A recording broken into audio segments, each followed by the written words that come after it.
I held back my tears standing in that dark empty room, feeling drunk and completely humiliated. I have been sleeping with my wife's sister for the past year. We are both married with kids, but our spouses don't put out. My wife and I started dating when we were 18. Her sister has been dating her husband since around the same time we started dating. Her sister is 37 and I'm 32. There has always been strong sexual tension between her sister and I. The innuendos always seem to get stronger and stronger. At one point when we were both just dating, her sister told me that she was going to break up with him and that she wished there were two of me. She said things like that for a long time. Fast forward to about a year ago. We both have 2 kids. Her husband has not wanted to have sex with her for 2 years. My wife has not wanted to have sex with me for probably 3 or 4. When we do, it's routine. Her husband was at work, my wife was at a hair appointment, and the kids were all playing in the yard. Her sister and I got to talk about it one day.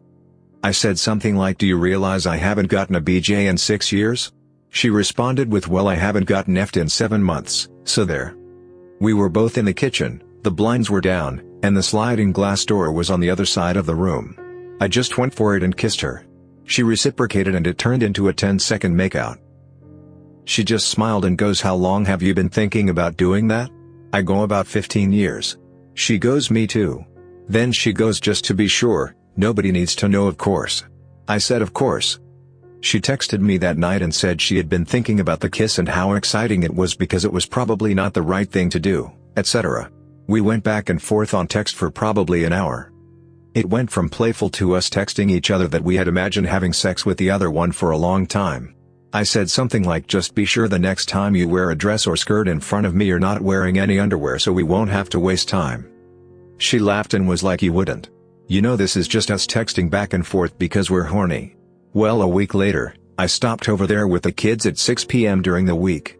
Her husband works 7 a.m. to 7 p.m. and has a 30-minute commute. My wife was out shopping with her mom. I get over there and she was wearing extremely short shorts. Couldn't tell if it was planned or not at that point. The kids head to the yard. We looked at each other and I just knew. I grab her again and we start making out. I pull her into the bathroom, turn her around, and pull down her shorts. She reaches her hand back and grabs my penis over my pants. I unzip my fly. And yeah, it happened. Was a quickie, less than 5 minutes, but my god it was good. We have been having sex since then. 2 to 3 times a week or whenever we can. We have had sex in both of our houses, cars, restaurant bathroom on one occasion, you name it. I don't regret this at all, neither does she. Nothing has changed in our families. We are just both getting the sex we deserve. I have no intention of stopping having sex with her. So yeah. That's my confession. I know a secret that I wish I didn't. Years ago, before I met my significant other, he applied for the police academy in our town. He never heard from them to report for training, so he figured he wasn't selected and moved on with the intention to try again later. Years pass, we meet, he builds a career in another field, we start a family.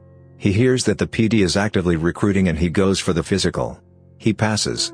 I mention in passing to his mother that significant other is considering joining the police department. She pauses and says, "Really? You'd let him do that?" I threw his acceptance letter in the trash when he applied the last time. She begged me not to tell him. She was worried about her boy going into such a dangerous profession. I told her he can never know, and I wish I didn't. He would never forgive her. I am conflicted because of my feelings toward my mother-in-law, who has been so kind, generous, and supportive and more like a mother to me than my own mother. I'm horrified and I love her despite her actions, but I'm careful with what I share with her. I've kept a secret from my parents for the past 23 months, and I'm going to tell them tomorrow. I have a fiancé that my parents would certainly not approve of, and it's been tearing me apart for the last year and a half. I met my fiancé 2.5 years ago, and tomorrow will be our 2-year anniversary together. We're planning on getting married this August. I couldn't be happier with her.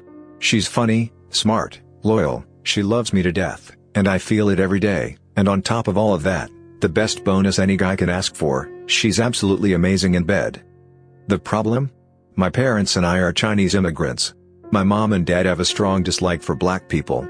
My fiancé is black, and she's an immigrant herself, from Ethiopia. For the past 2 years, my parents have been trying to introduce me to various Chinese women, and obviously, since I brushed off all of their friends' daughters, They're starting to even suspect maybe I'm gay and don't like women. They've spent tens of thousands of dollars to put me through school, they paid for my living expense during my 5 years of college, not to mention raising me into an adult. Now that I have a good job, an amazing girlfriend, and ready to move on in life, I fear tomorrow will be the end of our family. There is no way I'm going to give up on my fiancée. I can't see myself growing old with anyone else besides her. Big day tomorrow, wish me luck. Update: the talk went a bit better than I expected. I showed my parents pictures of my girlfriend and they were slightly disappointed. No yelling, no angry lectures like I expected. I can finally get good nights of sleep after months of insomnia stressing out over this. I'm so glad this is over. The good parts. They said they're willing to accept my girlfriend because although her skin is dark, her facial features look more like a white girl than black. I know it's really racist, but at this point, I'm just so glad they're willing to accept her. I'm not gonna argue or make any comment to them about this. They're happy that she's a pharmacist. So career-wise, it's another +1. They think she's actually pretty good looking, minus the dark skin obviously. Again, if any of this was said by anyone besides my parents, whom I'm desperately trying to convince to accept my girlfriend, I would not be so accepting. I will be bringing her to meet my parents the day after tomorrow, this Sunday. I can't wait for this to happen. I've been dreaming about this day for a long time. This one was kinda my fault. They're not happy with the fact that I kept her a secret from them for 2 years. I did not tell them we're getting married in 3 months. I figured it's a little too much to take all at once, so I'll let them know in a month or so. I'm in a casual sex relationship with my ex's little sister. My ex and I were together for 5 years. We broke up in late 2014. Her little sister and I attend the same university, she's doing her degree and I'm doing my postdoc, so we occasionally see each other.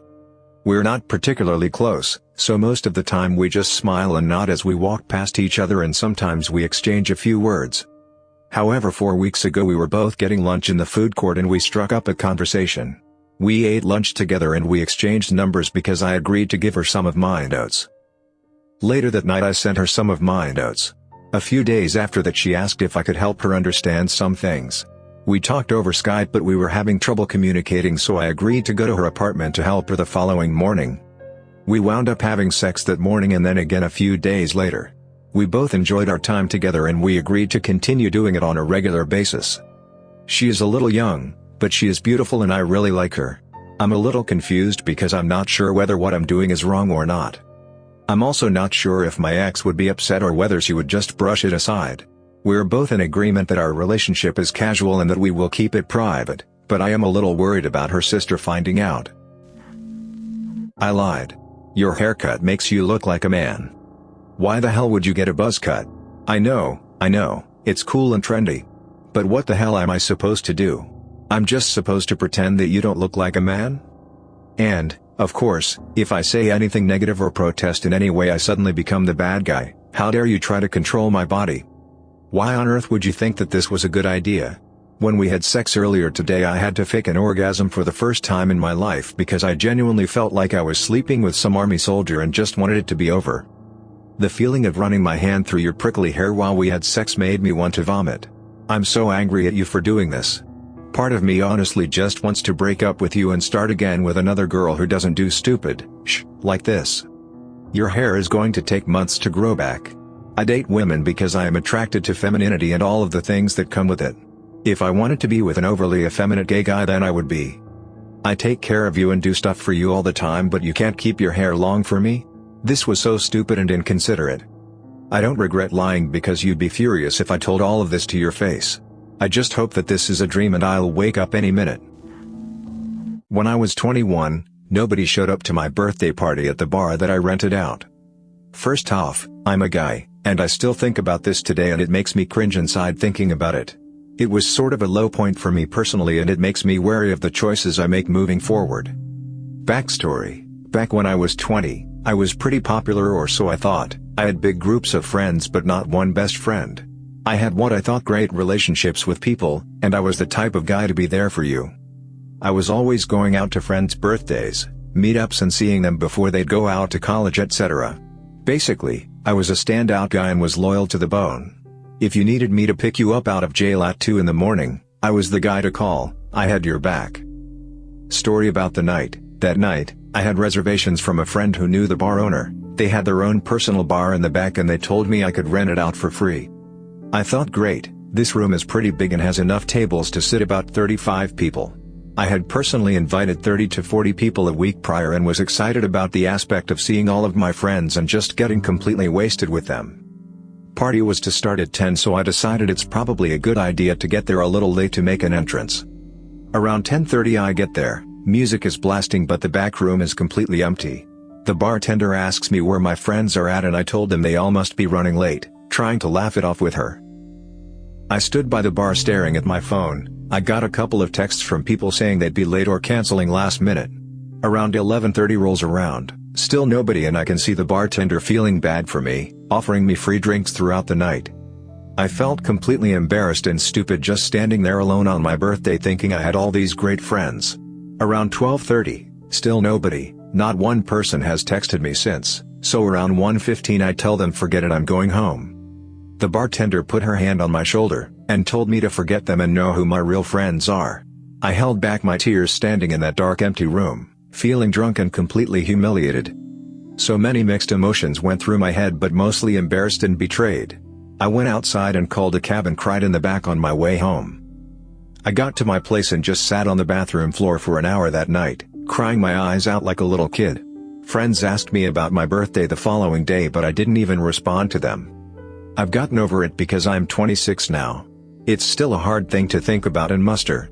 It's really affected the way I've chosen friends to keep close. My trust in people's words have been completely broken unless they've been able to prove otherwise.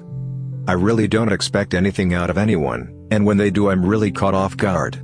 It's something I hope nobody ever has to go through. I've never felt more alone than that night.